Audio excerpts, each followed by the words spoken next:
భారతీయ ఛానల్కి స్వాగతం. జై శ్రీరామ్. హర హర మహాదేవ్. ఇప్పుడు రెండు వార్స్ జరుగుతున్నాయండి మన కళ్ళ ఎదుట. ఒకటి యుక్రెయిన్ రష్యా వారు, అంతకుముందు చాలా 2 ఏళ్ల నుంచి జరుగుతుంది. ఈ మధ్య కాలంలో స్టార్ట్ అయింది ఇరాన్ ఇజ్రాయెల్ వార్. మొన్నటిదాకా ఇరాన్ డైరెక్ట్గా లేదు, కాకపోతే ఇప్పుడు రంగంలోకి ఇరాన్ డైరెక్ట్గా దిగింది.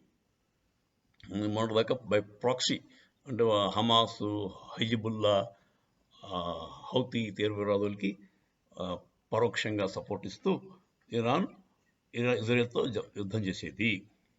కాకపోతే ఇండియా యొక్క స్టాండ్ ఏంటి, ఇండియా ఇటువైపు ఉంది అని క్లియర్ కట్గా చెప్పమని చాలామంది, అంటే అమెరికా వాళ్ళు మన మీద ఒత్తిడి ఇస్తారు. నువ్వు ఎటున్నావు, రష్యా వైపు ఉన్నావా, యుక్రెయిన్ వైపు ఉన్నావా? అంటే రష్యా వైపు ఉంటే వీళ్ళు అమెరికా వైపు కాకుండా అన్నమాట, లేదంటే ఇజ్రాయెల్ వైపు ఉన్నావా, లేకపోతే ఇరాన్ వైపు ఉన్నావా? అటు చెప్పడం కష్టం అయిపోతుంది ఇండియాకి.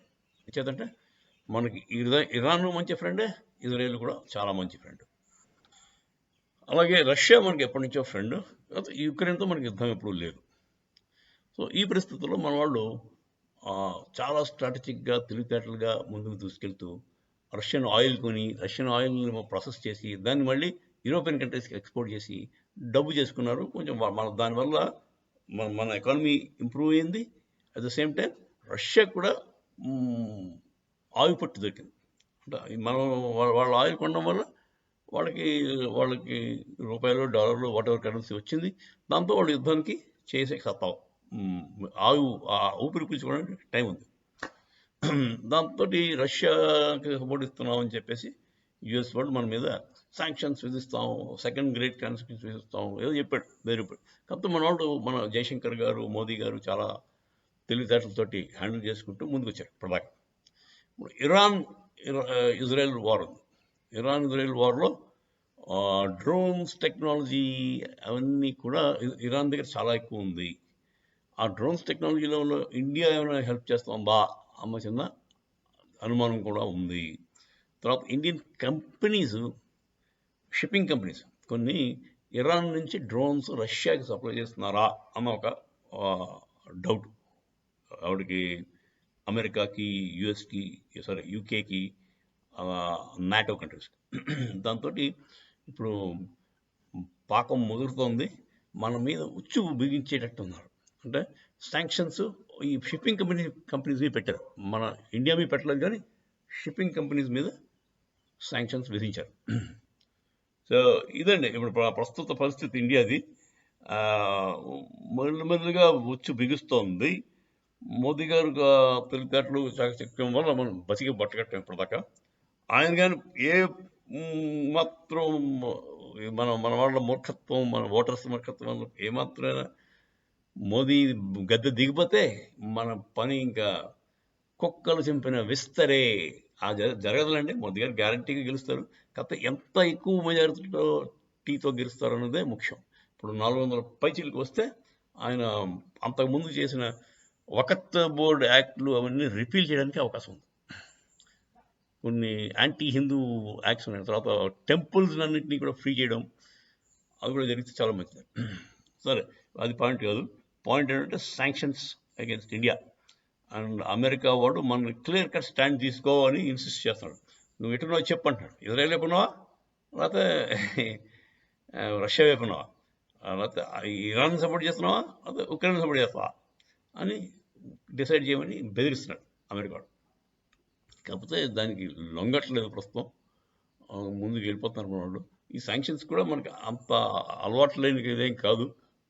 అంతకుముందు శాంక్షన్స్ ఇండియా కూడా సౌత్ ఆఫ్రికన్ కంట్రీస్ మీద విధించిందండి, సౌత్ ఆఫ్రికా అటువంటి మీద. ఎందుకంటే అక్కడ అపార్థైడ్ ఉండేది. అపార్థైడ్ అంటే తెల్లవాళ్ళు నల్లవాళ్ళని చాలా నీచంగా చూసేవారు. నల్లవాళ్ళ దేశం అది, తెల్లవాళ్ళు వెళ్ళేవారు. వజ్రాలు ఓపెన్గా దొరికేవి, బాగా రిచ్ కంట్రీ అది సౌత్ ఆఫ్రికా. ఆ వజ్రాల కోసం వీళ్ళు వాళ్ళ మీద దబావ పెట్టారు. తక్కువ మంది ఉన్నా వాళ్ళని గన్లు పెట్టి బెదిరించి వాళ్ళని వర్కర్స్ కింద చూసి డైమండ్ ట్రేడ్ అది చేసుకున్నారు, డైమండ్ హార్వెస్టింగ్ చేసుకున్నారు. సో అందుకని అపార్థైడ్ ఉంది కదా అని చెప్పి ఆ ఆఫ్రికన్ కంట్రీస్ని మన వాళ్ళు శాంక్షన్ విధించారు. ఇండియా వాళ్ళు ట్రేడ్ ఉండేది కదా ఇండియాకి, ఆఫ్రికాకి. మెల్లిమెల్లిగా అపార్థైడ్ తగ్గింది. ఇప్పుడు మన వాళ్ళు మళ్ళీ ఆఫ్రికాతో ట్రేడ్ చేసుకుంటున్నారు. అలా ఇది మనం విధించిన శాంక్షన్, మన మీద శాంక్షన్స్ కూడా విధించారండి యుఎస్ వాడు. ఆ, వాజ్పేయి గారు న్యూక్లియర్ టెస్ట్ చేసిన వెంటనే మన మీద భయంకరమైన శాంక్షన్స్ విధించారు. కానీ దానివల్ల ప్రపంచానికే నష్టం వచ్చింది, కానీ మనకేం రాలేదు. మనం పెద్ద దేశం కదా, బోల్డ్ మంది మనుషులు కదా మనకి. సో మన ఎకానమీ మనకే సస్టైన్ చేయగలదు. మనం ప్రొడ్యూస్ ఇచ్చింది మనమే తినేస్తే సరిపోదు మనకి. అదే సెల్ఫ్ కంటైన్డ్ ఎకానమీ ఉంది. అందుచేత వాళ్ళు ఏం పేగలేపారు, వాళ్ళకే విసిపెత్తి తీసారు తర్వాత. అదండి శాంక్షన్స్ తాలూకు ప్రస్తుత వృత్తాంతం. ఇంక మళ్ళీ శాంక్షన్స్ పెడతారా, పెట్టడం వాళ్ళ వల్ల ఉపయోగం ఉంటుందా, ఉపయోగం లేదు కదా అని మానేస్తారా, మరి ఏం జరుగుతుందో వెండి తెరపై చూడాల్సిన అవసరం ఉంది. ఫ్యూచర్లోనే చూడాల్సిన అవసరం ఉందండి. తర్వాత ప్రపంచంలోనే మార్పులు చేర్పులు చాలా భయంకరంగా జరుగుతున్నాయి. ఒకటి ఆర్టిఫిషియల్ ఇంటెలిజెన్స్ వల్ల రిసెషన్లోకి వెళ్తున్నాం అని అనుకున్నాం ఇందాక. తర్వాత ఏమో మొత్తం పెద్ద పెద్ద కంట్రీస్ అన్నీ కూడా ఆల్రెడీ జాబ్ మార్కెట్ తగ్గిపోయింది. ఫైరింగ్ ఎక్కువైపోయింది హైరింగ్ అంటే. తర్వాత కొత్తగా బయటకు వచ్చిన గ్రాడ్యుయేట్స్కి ఉద్యోగాలు లేవు. సో ఇది పరిస్థితి అండి ప్రపంచం అంతా కూడా. సో మన ఇండియన్ స్టాండ్ ఏంటో గట్టిగా చెప్పమని అమెరికా వాడు, నాటో కంట్రీస్ అందరూ అడుగుతున్నారు. కాకపోతే మన వాళ్ళు మా స్టాండ్ అంతా న్యూట్రల్, నాన్ అలైన్డ్ అన్నట్టుగానే ఉంటున్నారు. మేము ఎవరిని సపోర్ట్ చేయం, వీఆర్ అగేన్స్ట్ వార్ అని క్లియర్ కట్గా చెప్తున్నారు. వార్ ఆపండి, ఇద్దరు చర్చలు చేసుకోండి అన్నదే మా స్టాండ్ అని చెప్పి మోదీ గారు క్లియర్ కట్గా చెప్తున్నారు. అందులో జయశంకర్ గారిని ఎవరు దొరకపెట్టలేరు. ఆయన మాటల్లో అతని చతురత్వం మామూలుగా ఉండదండి. సో అది విషయం. జై శ్రీరామ్, హర హర మహాదేవ్.